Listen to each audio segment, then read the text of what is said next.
4 दिसंबर से 10 दिसंबर तक का समय कुंभ राशि के लोगों के लिए कैसा होने वाला है। जय माता दी दोस्तों, आप सभी का स्वागत है हमारे YouTube चैनल में। और आज की इस वीडियो में मैं बात करने वाली हूँ कुंभ राशि के लोगों के लिए 4 से 10 दिसंबर तक के इन 7 दिनों के बारे में। हर एक दिन में क्या योग बनने वाला है, हर एक दिन का प्रभाव आपके जीवन पर कैसा होगा, जो ग्रहों का प्रभाव है, योगों का है, नक्षत्रों का है और तिथि का है, सबका अपना एक अलग महत्व है। और ये कैसे आपकी दिनचर्या को प्रभावित करेंगे, क्या उपाय आप कर सकते हैं, कौन सा दिन आपके लिए सबसे बेस्ट होगा, तो ये सारी जानकारी मिलेगी आपको इस वीडियो में विस्तार से। इसीलिए वीडियो को लास्ट तक देखें। चैनल पर पहली बार आए हैं तो सब्सक्राइब कर लें और जुड़ जाएं चैनल के साथ। तो देखिए, 4 दिसंबर से और 10 दिसंबर तक की मैं बात कर रही हूँ। अगर हम इन 7 दिनों में चंद्रमा की स्थिति देखें तो चंद्रमा सिंह राशि से गोचर करेंगे और 4 से 10 दिसंबर तक चंद्रमा की जो स्थिति है वो तुला राशि तक रहेगी। यानी सिंह, कन्या और तुला, इन 3 भावों में चंद्रमा की सक्रियता बनी रहेगी। अब इसके अलावा अगर हम योगों की बात करें तो देखिए, बहुत अच्छे योगों का निर्माण हो रहा है। 2 तो राजयोग बन रहे हैं इन 7 दिनों में। और योगों की बात करें तो द्विपुष्कर योग बनेगा, गज केसरी योग बनेगा और साथ में सर्वार्थ सिद्धि योग बनेगा, रवि योग भी हैं। यानी योगों की भरमार होगी। चंद्र और केतु की युति होगी और यहाँ चंद्र और शुक्र की युति से महालक्ष्मी योग भी बनेगा। शश नाम का राजयोग पहले से ही बना हुआ है। तो ये कुछ स्थितियाँ ग्रहों की होने वाली हैं इस सप्ताह में। इसके अलावा जो 9 दिसंबर का दिन होगा, उस दिन एकादशी तिथि होगी, जो कि उत्पन्न एकादशी, मार्गशीर्ष माह की एकादशी होगी। तो उसका भी बहुत अधिक महत्व होने वाला है क्योंकि मार्गशीर्ष माह चल रहा है अभी और ये काफ़ी महत्वपूर्ण होता है। अब चलिए विस्तार से जान लेते हैं कि इस सप्ताह में क्या कुछ खास मिलेगा, क्या कुछ आपके लिए होने वाला है। तो देखिए, यहाँ मैं सबसे पहले राहु की बात करूँगी कि राहु कहाँ है। राहु है आपके अष्टम भाव में और ये एक अशुभ ग्रह है। तो सबसे पहली चीज़ आपको यहाँ ये ध्यान रखनी है कि आपको बाहर से ज़्यादा खाना नहीं खाना है, बाहर से खाना नहीं मंगवाना है। इसके बिना अगर आप घर पर ही बना हुआ खाना कोई भी खाते हैं तो वो आपके लिए अच्छा रहेगा, क्योंकि ये आपके स्वास्थ्य को थोड़ा प्रभावित कर सकता है। तो शुरू से ही आपको थोड़ा सा इस चीज़ की तरफ ध्यान रखना है। अब बात करते हैं बाकी चीज़ों की। तो कुंभ राशि के लोगों के लिए उस पूरे सप्ताह में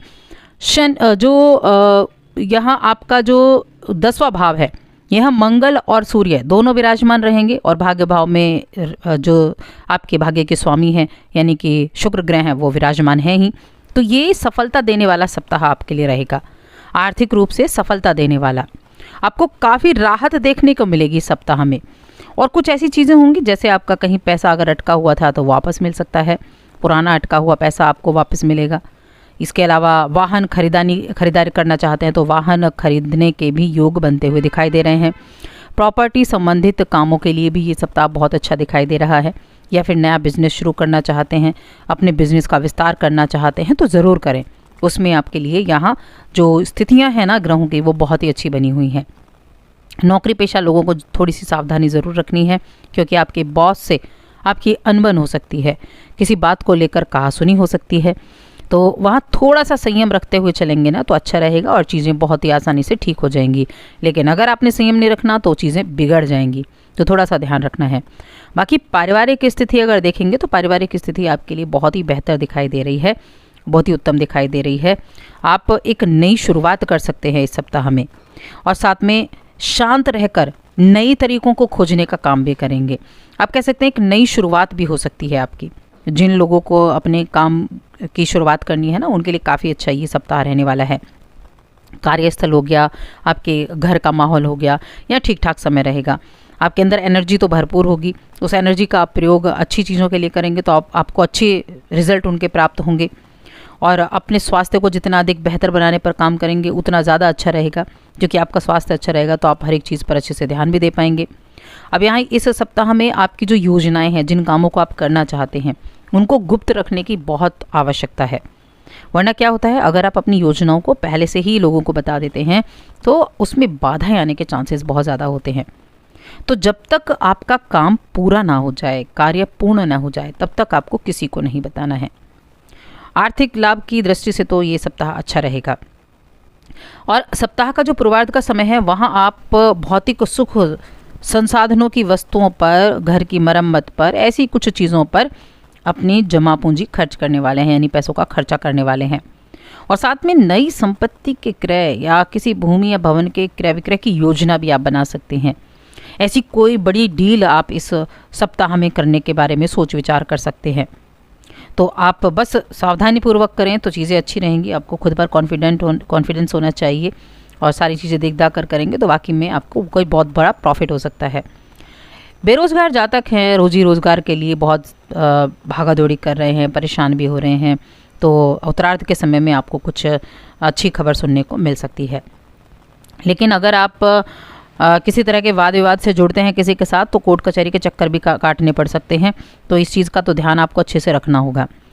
अब यहाँ प्रेम संबंध है आपका वो ठीक ठाक है, घर की भी सुख शांति बनी रहेगी और आपके जो स्वजन हैं, आपके अपने हैं, रिश्तेदार हैं, कुछ मतभेद थे तो उन मतभेदों को दूर भी आप कर पाएंगे। स्टूडेंट हैं अगर आप या आपके बच्चे भी पढ़ रहे हैं तो देखिए परीक्षा प्रतियोगिता की तैयारी में अगर जुटे हैं तो आप कठिन परिश्रम करें, आपको मनचाहे रिजल्ट प्राप्त हो सकते हैं, मनचाहे फल आपको प्राप्त हो सकते हैं। तो इन चीज़ों का आपको ज़रूर ध्यान रखना है अगर आप वाकई में नए अच्छे रिजल्ट प्राप्त करना चाहते हैं। तो आपके टारगेट को आप पूरा करना चाहते हैं, आपको लक्ष्य दिया गया है उसको पूरा करना चाहते हैं तो अपने संपर्कों को बढ़ाएं, ये अच्छा रहेगा।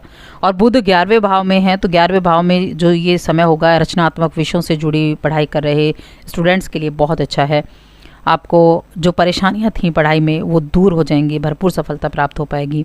और साथ में जिन विषयों में समझने में आपको परेशानी हो रही थी, मेहनत आप बहुत कर रहे थे, उनको आप पूरी तरह से समझने में सक्षम होंगे।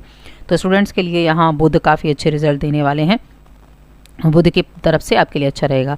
संतान पक्ष के कार्य जो है ना वो काफ़ी उत्तम तरीके से आपके लिए हो पाएंगे और संतान काफ़ी खुश भी इस दौरान आपके लिए रहेगी। अब आपके हम निजी जीवन की बात करेंगे कि आपका जो निजी जीवन है, प्रेम हो गया, पारिवारिक हो गया और साथ में दाम्पत्य जीवन है, ये कैसा रहने वाला है। तो देखिए इस सप्ताह में जो लोग सिंगल हैं उनके लाइफ में किसी की एंट्री हो सकती है और लव लाइफ आपकी अच्छी रहेगी। जैसे जैसे ये वीक आगे बढ़ेगा वैसे वैसे प्रेम संबंध में सुख समृद्धि मिलेगी, शुभ संयोग भी बनेंगे, आपसी प्रेम सुदृढ़ होगा, लाभ भी होगा, योजनाएं बना रखी थी योजनाएं भी सफल होंगी। और यहाँ जो 9 दिसंबर का दिन होगा, इस दिन एकादशी तिथि होगी जिसको उत्पन्न एकादशी कहते हैं। बहुत अच्छे योग में बनेगी ये, द्विपुष्कर योग, सर्वार्थ सिद्धि योग, ये योगों में बनेगी। तो भगवान विष्णु और माँ लक्ष्मी की आराधना इस दिन आप करेंगे तो उसका रिजल्ट भी आपको मिलेगा। और इस दिन भगवान विष्णु को केसर वाली खीर आप ज़रूर चढ़ाएं और उसमें तुलसी दल डाल दें। और इसका प्रसाद जब आप गरीब बच्चों को बांटते हैं तो उसका भी प्रॉफिट आपको देखने को मिलता है। तो और अधिक ऐसी जानकारियों के लिए चैनल को सब्सक्राइब करें, वीडियो को लाइक और शेयर करना ना भूलें।